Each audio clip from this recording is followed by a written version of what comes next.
అసలు ఈ జ్యోతిష్యం అనేది ఎంతవరకు ఒక కీలక పాత్ర పోషిస్తుంది ప్రతి మనిషికి కూడా? జ్యోతిష్యం నమ్మాలా వద్దా అనేది పక్కన పెడితే సర్వం సంకనాగిపోయినా ఎవడు పట్టించుకోడు. కానీ వినాయక చవితి ముందు రోజు మాత్రం నిద్రలేస్తారు వీళ్ళందరూ. కొన్ని లక్షల మంది రోజు మందు తాగి సిగరెట్ తాగి వస్తుంటే ఎవరికే ఉండదు. కానీ ఖచ్చితంగా దీవాళి ముందు రోజు మనం కాల్చే క్రాకర్స్కి మాత్రమే వీళ్ళు విజృంభిస్తారు. బ్యూటీ పార్లర్కి పోయినప్పుడు ఈ మంగళసూత్రాన్ని తీసి అట్లా పక్కకు పెడతారు. ఈ జ్యోతిష్యం గురించి విమర్శించే వాళ్ళ సంఖ్య ఎందుకు ఎక్కువైంది అంటే, అసలు హిందూ మతానికి థ్రెట్ ఎవరితోనుంది? హిందువులతోనే ఉంది. శుభమా అంటూ పెళ్లి చేసుకుంటే విడిపోమని చెప్తున్నాడు వేణుస్వామి అంటే దాన్ని శుభమా అని చెప్పరు నాయన.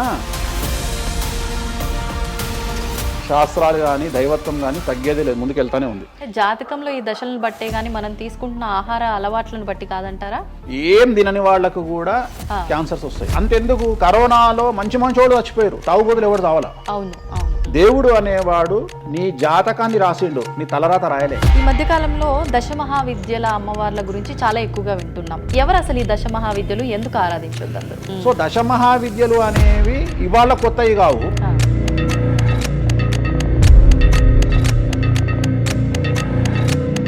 అరుణాచలం ఎవరికి తెలిసి బాలటి వరకు? ఎందుకు అరుణాచలానికి పొలోమంటే వెళ్ళిపోతున్నారు అంటే చాగంటి కోటేశ్వరరావు గారు చెప్పడం వల్ల నీకు అరుణాచలం తెలిసింది. మరి అరుణాచలం విషయంలో ఇదే డిస్కషన్ ఎందుకు వస్తలేదు? దశమహావిద్యలో నాన్ వెజ్ పెడతారు అనగానే ఇక నాన్ వెజ్ ప్రపంచంలో ఎవరు తిననట్టు, అసలు అదేదో తప్పైనట్టు, ఇక లిక్కర్ ఎవరు తాగలేనట్టు. రాముడు క్షత్రియుడు, మాంసం తినలేదా? సురాపానం అంటున్నావు. దేవతలే సురాపానం తీసుకున్నారు, అది మద్యమే. మరి అది దానికి ఏందమ్మా? అవన్నీ పుకార్లు అంటున్నారు. పుకార్లు అదే చెప్తున్నా నేను. సురాపానము నథింగ్ బట్ సారా, ఇప్పసారా. గూగుల్లో కానీ, చాట్ జీపీటీలో కానీ, జెమినీలో కానీ వామాచారం అంటే ఏందో ఓపెన్ చేయండి, దశమహావిద్యలు అంటే ఏందో ఓపెన్ చేయండి. మీకు మీరే తెలుసుకోండి. ఈ సమాజంలో తెలుగు రాష్ట్రాల్లో ఉన్న దొంగలెవరో దొరలెవరో మీరే గుర్తుపట్టండి. ఎవరు అబద్ధాలు చెప్తున్నారో అనే విషయాన్ని తెలుసుకోండి. వేణుస్వామి దొంగ అయితే వేణుస్వామి దగ్గరికి రాకండి. నన్ను 20 నిమిషాలు ఆడుకుందామనే ప్రయత్నం చేసిన నీకు ఇప్పుడు చిన్న ఫినిషింగ్ టచ్ ఇస్తాను. అసలు నువ్వు జనవరి 1కు ముందు నా దగ్గర ఇంటర్వ్యూకి ఎందుకు వచ్చావు? నేను దానికి ఆన్సర్ చెప్తా. కాదు అదే ప్రయత్నం వేణుస్వామి చేసిండు కామాఖ్య విషయం. అమ్మా ఇట్లా వచ్చారా? నమస్కారం, వెల్కమ్ టు ఐ డ్రీమ్. ధర్మ మార్గం విత్ విజిత కార్యక్రమానికి స్వాగతం.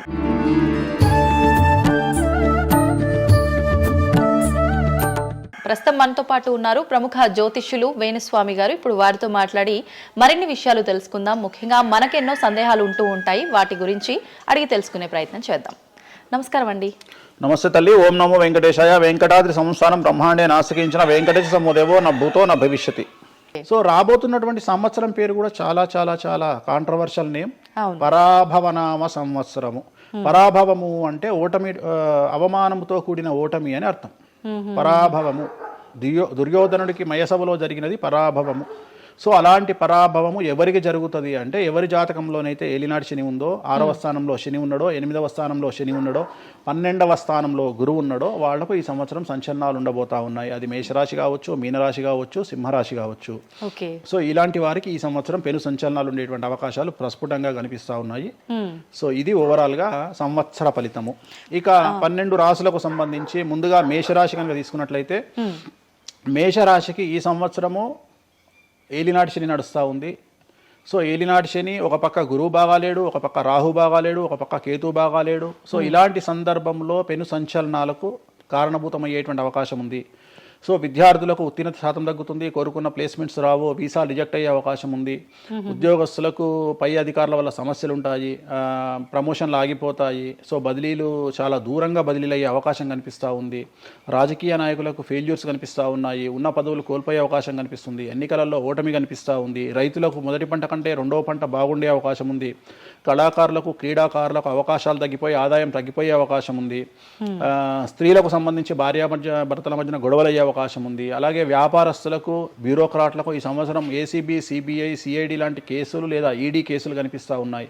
ఈ సంవత్సరం ఓవరాల్గా మేషరాశి వాళ్ళని తీసుకుంటే న్యాయపరమైన ఇబ్బందులు, ఆర్థికపరమైన ఇబ్బందులు, ఆరోగ్యపరమైన ఇబ్బందులు, తండ్రికి సంబంధించిన అపమృత్యు గండము, అలాగే న్యాయపరమైన చిక్కులు, వాహన ప్రమాదాలు, భార్యాభర్తల మధ్యన గొడవలు, ఇవన్నీ మేషరాశి వారికి కనిపిస్తూ ఉన్నాయి. మరి ఏం చేసుకోవాలా అంటే తిరునల్ల శనీశ్వర ఆలయంలో ప్రత్యేకమైన శని పూజ నిర్వహించుకోవడంతో పాటు నలుపు రంగు దుస్తులకు దూరంగా ఉండడము, నలుపు చెప్పులు, నలుపు వాహనాలకు దూరంగా ఉండడము, లెదర్ వస్తువులకు దూరంగా ఉండడము, నలుపు లెదర్ వస్తువులకు దూరంగా ఉండడం వల్ల సమస్యల నుండి గట్టెక్కుతారు. ఏడాదంతా వీటికి దూరంగా ఉండాలి. మరి తర్వాత నెక్స్ట్ వృషభ రాశి. సో వృషభ రాశి వారికి ఈ సంవత్సరం 100కు ఇంచుమించుగా 75% అనుకూలంగా ఉంది. రాహువు, కేతువు, గురువు, శని అనుకూలత కనిపిస్తూ ఉంది. చాలా బాగుండబోతా ఉంది. ఈ సంవత్సరం మే నుండి విపరీతమైన రాజయోగం పట్టబోతా ఉంది. చాలా అనుకూలంగా ఉంది. విద్యార్థులకు ఉత్తీర్ణత శాతం ఉంటుంది. స్త్రీలకు అనుకూలమైన ఫలితాలు ఉంటాయి. స్త్రీలకు మీ ఇంట్లో కమాండింగ్ అంతా మీదే ఉంటుంది. రాజకీయ నాయకులకు ఎన్నికలలో విజయాలు సాధిస్తారు. డబ్బులు ఎక్కువ ఖర్చైనా విజయాలు సాధిస్తారు. అలాగే రైతులకు 2 పంటల దిగుబడి రాబడి బాగుంటుంది. విద్యార్థులకు కోరుకున్న ప్రదేశాల్లో సీట్లు వస్తాయి. ఉత్తీర్ణత శాతం పెరుగుతుంది. అవివాహితులకు వివాహ యోగ సూచనలు కనిపిస్తున్నాయి. సంతానం లేని వారికి సంతాన యోగం కనిపిస్తూ ఉంది. వ్యాపారస్తులకు, అన్ని రంగాల వ్యాపారస్తులకు అనుకూలమైన ఫలితాలు ఉండబోతా ఉన్నాయి. క్రీడాకారులకు, కళాకారులకు అవకాశాలు, ఆదాయము పెరుగుతాయి. ఓవరాల్గా ఈ సంవత్సరం పూర్తి స్థాయిలో మీకు ఎటువంటి సమస్యలు కనిపించడం లేదు. చాలా బాగుంది కాబట్టి మీకు ఎటువంటి రెమెడీస్ అవసరం లేదు. వీలైతే సోమవారం నాడు శివాలయంలో రుద్రాభిషేకాన్ని నిర్వహించుకోండి. సో నెక్స్ట్ మిథున రాశి. ఈ సంవత్సరం ఏదైనా రాశి 100కు 110% అనుకూలంగా ఉంది అంటే మిథున రాశి. సో గురువు, రాహువు, కేతువు అన్ని గ్రహాలు అనుకూలంగా ఉన్నాయి. పట్టిందల్లా బంగారంగా ఉంటుంది. గురువు అతిచారం వల్ల మీ జాతకం చాలా బాగుండబోతా ఉంది. గత 10 సంవత్సరాల నుండి మీరు పడుతున్నటువంటి కష్టాలన్నీ తొలగిపోయే అవకాశాలు కనిపిస్తూ ఉన్నాయి. సో కొత్త స్పీడ్తో ముందుకు వెళ్ళండి. కొత్త ఆలోచనలు చేయండి. ఎంత గొప్పగా జీవితంలో ముందుకెళ్లాలో ప్లాన్ చేయండి. చాలా గొప్పగా ఆలోచించండి. చిన్నగా ఆలోచన చేయకండి. గురువు విపరీత రాజయోగాన్ని ఇవ్వబోతా ఉన్నాడు. దైవబలం మీకు అనుకూలంగా ఉంది. గురుబలం మీకు అనుకూలంగా ఉంది. శనిబలం మీకు అనుకూలంగా ఉంది. కాబట్టి కొత్త వ్యాపారాలు ప్రారంభించండి. విపరీతమైనటువంటి చాలా గొప్పగా కలలు కనండి. ఆ కళలను సాకారం చేసుకునే దిశగా ప్రయాణం చేయండి. విద్యార్థులకు అనుకూలంగా ఉంది. ఉద్యోగస్తులకు అనుకూలంగా ఉంది. వ్యాపారస్తులకు అనుకూలంగా ఉంది. రైతులకు 2 పంటలు అనుకూలంగా ఉంది. సో ప్రతి వాళ్ళు చెరువులు, తర్వాత చేపల చెరువులు, రొయ్యల చెరువులు పండించే వాళ్ళకు అనుకూలంగా ఉంది. పౌల్ట్రీ ఫామ్ వాళ్ళకు అనుకూలంగా ఉంది. రాజకీయ రంగం వారికి అనుకూలంగా ప్రజల్లో మంచి మార్పులు కనిపిస్తూ ఉన్నాయి. స్త్రీలకు మీదే కమాండింగ్గా ఉంటుంది. కుటుంబంలో మీరు ఏం చెప్తే అది జరిగేటువంటి అవకాశాలు కనిపిస్తూ ఉన్నాయి. సో మిథున రాశి వారికి పూర్తి స్థాయిలో అనుకూలంగా ఉంది. ఎటువంటి రెమెడీస్, ఎటువంటి పూజలు అవసరం లేదు. అద్భుతమైతే వీళ్ళది. నెక్స్ట్ కర్కాటక రాశి. సో నెక్స్ట్ కర్కాటక రాశి. సో కర్కాటక రాశి వారికి కూడా ఇంచుమించు 90% అనుకూలంగా ఉంది. కాకపోతే ఇక్కడ ఉన్న సమస్య ఏంటి అంటే మే వరకు 2026 మే వరకు కొద్దిగా వీళ్ళకు గురువు 12వ ఇంట్లో ఉన్నాడు కాబట్టి కాళ్ళు చేతులు విరిగే అవకాశం ఉంది. దెబ్బలు తగిలించుకునే అవకాశం కనిపిస్తూ ఉంది. జాగ్రత్తగా ఉండండి. సాధ్యమైనంత వరకు లెమన్ ఎల్లో కలర్ దుస్తులు ధరించే ప్రయత్నం చేయండి. చాలా అనుకూలంగా ఉండబోతా ఉంది. రాజకీయ రంగంలో ఉండే వాళ్లకు విపరీతమైనటువంటి విజయాలు సిద్ధిస్తాయి. జనాల్లో అనుకూలమైన వాతావరణం ఉంటుంది. వ్యాపారస్తులకు విశేషించి అనుకూలంగా ఉంటుంది. విద్యార్థులకు అనుకూలంగా ఉంటుంది. అలాగే రైతులకు అనుకూలంగా ఉంటుంది. కళాకారులకు, క్రీడాకారులకు మరీ అనుకూలంగా ఉంటుంది. కాకపోతే ఓవరాల్గా కర్కాటక రాశి వారికి ఈ సంవత్సరం కొద్దిగా శత్రువుల యొక్క బెడద ఒక 10% కనిపిస్తూ ఉంది. కానీ శత్రువులను పట్టించుకోకండి. శని బలం వల్ల వాళ్ళు ఎంత ప్రయత్నాలు చేసినా, రాహు బలం వల్ల వాళ్ళు ఎంత ప్రయత్నాలు చేసినా మిమ్మల్ని ఎవరు ఏమీ చేయలేరు. సో మీరు చేయాల్సింది ప్రతి గురువారం నాడు లెమన్ ఎల్లో దుస్తులు ధరించే ప్రయత్నం చేయండి. అలాగే శ్రీకాళహస్తిలో గురు దక్షిణామూర్తి వద్ద గురువారం నాడు గురుహోరలో గురువుకు అంటే దక్షిణామూర్తికి అష్టోత్తర పూజ చేయించుకోండి. అలాగే పసుపు రంగు పువ్వు ఏదైనా ఉంటే అక్కడ నుండి తెచ్చుకొని ఇంట్లో పెట్టుకోండి. మీకు అనుకూలమైన ఫలితాలు ఉంటాయి. అంటే శని వీళ్ళకి ఫేవర్గా ఉన్నాడు అంటే శని వీళ్ళకి చాలా ఫేవర్గా ఉన్నాడు. రాహు ఫేవర్గా ఉన్నాడు. కేతు ఫేవర్గా ఉన్నాడు. మే నుండి గురువు కూడా ఫేవర్గా ఉంటాడు. అది ఉన్న చిన్న ఇబ్బందులకు కూడా ఏమైనా దానాలు అలాంటివి అదే మనం చెప్పినాం. ఎందుకు గురువు లెమన్ ఎల్లో కలర్ గురువుకు దక్షిణామూర్తి సరిపోతుంది. ఇంకా అవసరం లేదు. దానాలు అవసరం లేదు. మరి తదుపరి రాశి. సో నెక్స్ట్ సింహరాశి. సింహరాశికి ఈ సంవత్సరం అష్టమ శని నడుస్తూ ఉంది. గురువు వ్యతిరేకమైన ఫలితాలు. రాహు, కేతువు చాలా నెగిటివ్గా ఉన్నారు. సో ఇంచుమించుగా 4 గ్రహాలు వ్యతిరేకమైన దిశలో ఉన్నాయి. అష్టమ శని అంటే తల్లికి ఆరోగ్యపరమైన ఇబ్బందులు ఉంటాయి. మానసికమైన ఇబ్బందులు ఉంటాయి. శారీరకమైనటువంటి అనారోగ్య సమస్యలు ఉంటాయి. అలాగే ఆర్థికపరమైన ఇబ్బందులు, న్యాయపరమైన చికాకులు ఉంటాయి. జాగ్రత్తగా ఉండండి. నలుపు రంగు దుస్తులకు దూరంగా ఉండండి. విద్యార్థులకు సమస్యలు, ఉద్యోగస్తులకు సమస్యలు, వ్యాపారస్తులకు సమస్యలు, ఈడీ కేసులు, పోలీస్ కేసులు, బ్యూరోక్రాట్స్కు సిబిఐ కేసులు, రైతులకు పంటల దిగుబడిలో నష్టము, కళాకారులకు క్రీడాకారులకు వాళ్ళ అవకాశాలను ఇతరులు దక్కించుకునేటువంటి అవకాశం కనిపిస్తూ ఉంది. స్త్రీలకు భార్యాభర్తల మధ్యన గొడవలు. సో ఓవరాల్గా సింహరాశి వారికి ఏ రంగంలో వారైనా సమస్యలు కనిపిస్తూ ఉన్నాయి. అష్టమ శని ప్రభావం కనిపిస్తూ ఉంది కాబట్టి నలుపు రంగు దుస్తులకు దూరంగా ఉండండి. తిరునల్లార్ శనీశ్వర ఆలయంలో ప్రత్యేకమైన శని పూజను నిర్వహించుకోవడం ద్వారా సమస్యల నుండి గట్టెక్కుతారు. ఓకే. సో నెక్స్ట్ కన్యారాశి. ఈ సంవత్సరం కన్యారాశి వారికి ఇంచుమించు 75% అనుకూలంగా ఉండబోతా ఉంది. శని, అలాగే కుజుడు, రాహువు, కేతువు, గురువు అనుకూలతల వల్ల చాలా అనుకూలంగా ఉండబోతా ఉంది. ఒకే ఒక్క సమస్య ఈ సంవత్సరం ఉండేది, భార్యాభర్తల మధ్యన ఈగోలు కానీ క్లాషెస్ కానీ వచ్చే అవకాశం ఉంది. సో కాంప్రమైజ్ అవ్వడానికి ప్రయత్నించండి. భార్య దగ్గర భర్త, భర్త దగ్గర భార్య, కాంప్రమైజ్ అవ్వండి. ఈగోలకు పోవద్దు, జెలస్లకు పోవద్దు. ఆర్థికపరమైన అంశాల్లో జాగ్రత్తగా ఉండండి. విద్యార్థులకు అనుకూలత కనిపిస్తూ ఉంది. రాజకీయ నాయకులకు అనుకూలత కనిపిస్తూ ఉంది. వ్యాపారస్తులకు, కళాకారులకు, క్రీడాకారులకు విశేషమైన యోగం లభించబోతూ ఉంది. న్యాయస్థానాల్లో పనిచేసే వాళ్లకు, న్యాయ సంబంధమైన వృత్తిలో ఉండే వాళ్లకు అనుకూలమైన ఫలితాలు ఉండబోతూ ఉన్నాయి. స్త్రీలకు విశేషించి అనుకూలంగా ఉండబోతూ ఉంది.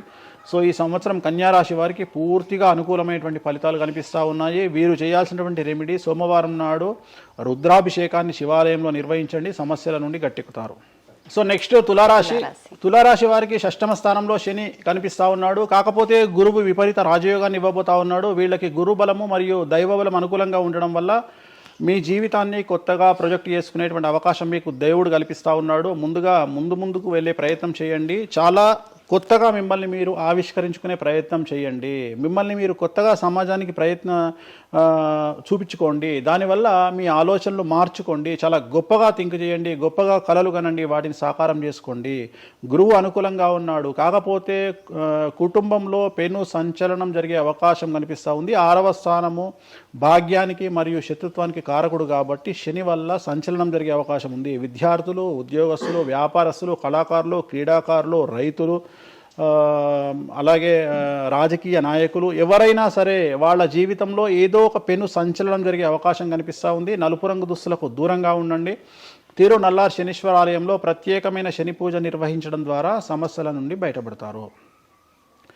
నెక్స్ట్ వృశ్చిక రాశి. వృశ్చిక రాశి వారికి అర్ధాష్టమ శని వెళ్ళిపోయింది. శని, గురువులు అనుకూలంగా ఉన్నారు. రాహు, కేతువులు అనుకూలంగా ఉన్నారు. కళాకారులు, క్రీడాకారులు, ఉద్యోగస్తులు, విద్యార్థులు, వ్యాపారస్తులు, రైతులు, రాజకీయ నాయకులు, స్త్రీలు, అన్ని రంగాల వారికి పూర్తిగా 100కి 100% అనుకూలంగా ఉన్నటువంటి రాశి వృశ్చిక రాశి. పూర్తి స్థాయిలో విశాఖ 4, అనురాధ 1, 2, 3, 4, జ్యేష్ఠ 1, 2, 3, 4, 9 పాదాల వారికి విశేషించి రాజయోగంగా భావించాల్సి ఉంటుంది.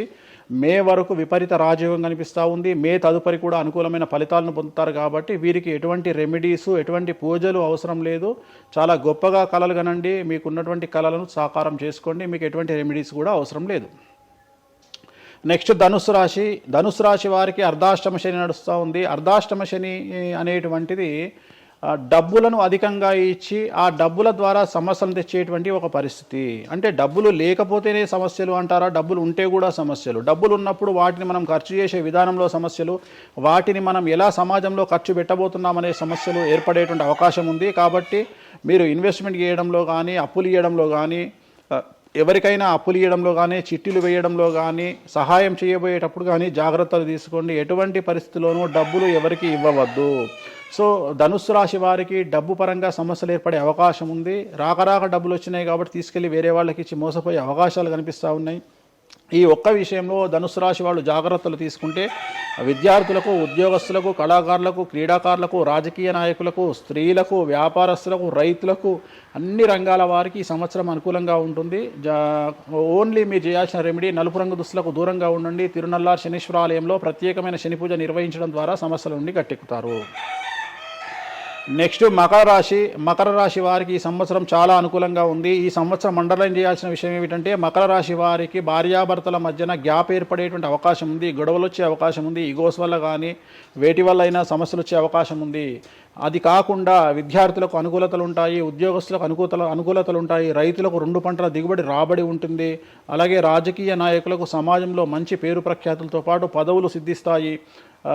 రైతులకు 2 పంటల దిగుబడి రాబడి ఉంటుంది. వ్యాపారస్తులకు రూపాయికి 100 రూపాయల లాభం ఉంటుంది. స్త్రీలకు కోరుకున్నటువంటి ఫలితాలు ఉంటాయి. అన్ని రంగాల వారికి అనుకూలమైన ఫలితాలు మకర రాశి వారికి ఉండబోతా ఉన్నాయి.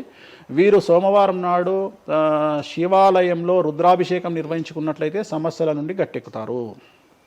సో నెక్స్ట్ కుంభరాశి వారికి ఏలినాడు శని చివరి అంకంలో ఉంది. చాలా సమస్యలు కనిపించబోతా ఉన్నాయి. కుటుంబంలో ఎవరిని తీసుకున్నా విద్యార్థులు, ఉద్యోగస్తులు, వ్యాపారస్తులు, కళాకారులు, క్రీడాకారులు, రాజకీయ నాయకులు, స్త్రీలు, ఉద్యోగస్తులు, బ్యూరోక్రాట్లు అందరికీ సమస్యలు ఉన్నాయి. వాహన ప్రమాదాలు, పోలీస్ కేసులు, కోర్టు కేసులు, ఆరోగ్యపరమైన ఇబ్బందులు, మానసికమైన ఇబ్బందులు, స్త్రీలకైతే థైరాయిడ్ సమస్యలు, పీసీఓడి సమస్యలు, గర్భసంచికి సంబంధించిన సమస్యలు, మానసికమైన ఇబ్బందులు బాధించే అవకాశం కనిపిస్తూ ఉంది. జాగ్రత్తగా ఉండండి. నలుపు రంగు దుస్తులకు దూరంగా ఉండండి. శనివార నియమాన్ని పాటించండి. సప్త శనివార వ్రతాన్ని పాటించండి. సప్త శనివార వ్రతం అంటే శనివారం నాడు శ్రీ వెంకటేశ్వర స్వామి వారికి సంబంధించినటువంటి వ్రతము. ఇది పుస్తకం మీకు మార్కెట్లో దొరుకుతుంది. తీసుకొచ్చుకొని 7 వారాల పాటు 7 శనివారాల పాటు చేయండి. సమస్యల నుండి గట్టెక్కుతారు. ఇక చివరిది లాస్ట్ది అనేటువంటిది మీనరాశి వారికి ఈ సంవత్సరం జన్మశని నడుస్తూ ఉంది. జన్మశని చాలా డేంజరస్గా ఉండబోతూ ఉంది. ఏ రంగంలో ఉండే వారికైనా ఈ సంవత్సరం సమస్యలు తప్పవు. ఆర్థికంగా, సామాజికంగా, న్యాయపరంగా, ఆరోగ్యపరంగా, వాహన ప్రమాదాలు అవ్వచ్చు, ఆర్థికపరమైన నష్టాలు అవ్వచ్చు, పోలీస్ కేసులు అవ్వచ్చు, ఇంట్లో తల్లిదండ్రులు ఒకళ్లకు ప్రాణగండాలు అవ్వచ్చు, భార్యాభర్తల మధ్యన గొడవలు అవ్వచ్చు. మరీ ముఖ్యంగా ఈ సంవత్సరం మీనరాశి జాతకులు ఉండేటువంటి ఇళ్లలో మగవాళ్లకు సంపాదన లేకుండా ఖాళీగా ఉండడం వల్ల ఆడవాళ్ళు మాత్రమే సంపాదించి, ఆడవాళ్ళ ఉద్యోగంతో డబ్బులు సంపాదించి, ఆడవాళ్ళ అంటే భార్యల మీదనో, ఆడవాళ్ళ కూతుళ్ళ మీదనో, తల్లి మీదనో బ్రతికేటువంటి పరిస్థితి మగవాళ్ళకు ఉండే అవకాశం ఉంది. కాబట్టి ఈగోలను చంపుకోండి. సో ఆడవారి మీద బ్రతకడానికి సిద్ధపడండి, కష్టపడండి, మానసికంగా సంసిద్ధులుగా ఉండండి. అంటే అలాంటి ఒక కండిషన్ ఈ సంవత్సరం ఉండబోతా ఉంది. ఈ ఒక్క సంవత్సరాన్ని కనుక మీరు దాటగలిగితే మీ జీవితంలో మంచి పొజిషన్లకు వెళ్తారు. సో నలుపు రంగు దుస్తులకు దూరంగా ఉండండి. రాత్రిపూట ప్రయాణాలు చేయకండి. వాహన ప్రమాదాలు జరిగే అవకాశం కనిపిస్తూ ఉంది. జన సమూహం ఉన్నటువంటి ప్రాంతాలకు వెళ్ళకండి. సో జాగ్రత్తలు తీసుకోండి. నలుపు రంగు దుస్తులకు దూరంగా ఉండండి. తిరునల్లా శనీశ్వరాలయంలో ప్రత్యేకమైన శని పూజ నిర్వహించడం ద్వారా సమస్యల నుండి బయటపడతారు. ఇప్పుడు ఈ రాశి ఫలాల్ని ఈ మధ్యకాలంలో చాలా మంది ఫాలో అవుతున్నారండి. ఇది అక్షరం అంటే పేరులో మొదటి అక్షరాన్ని బట్టి ఫాలో అవ్వాలా, లేదంటే డేట్ ఆఫ్ బర్త్ బట్టి వచ్చే రాశిని ఫాలో అవ్వాలా? ఇది పేరులో దాని సంబంధం లేదు. డేట్ ఆఫ్ బర్త్ ప్రకారం చూసుకోవాలి. రెండోది ఇది గోచారం, గ్రహచారం వేరు, గోచారం వేరు. ఇది జస్ట్ గోచారం ప్రకారం ఎలాగైతే మనము సౌరమానం ప్రకారము మనం చూసుకుంటామో అలా ఇది ఓన్లీ చాంద్రమానం ప్రకారము మీ నక్షత్రం ప్రకారం చూసుకోవాల్సిందే. మళ్ళీ వ్యక్తిగతమైన జాతకం వేరు. అంటే ఒక 3-4 రాశులు మినహాయించి అన్ని రాశుల వారికి కొంచెం ఇబ్బందికర పరిస్థితులే ఉన్నాయి. దానికి మీరు చెప్పిన రెమెడీస్ చేసుకుంటే సరిపోతుంది. ధన్యవాదాలండి, చాలా చక్కగా వివరించారు. ఓం నమో వెంకటేశాయ.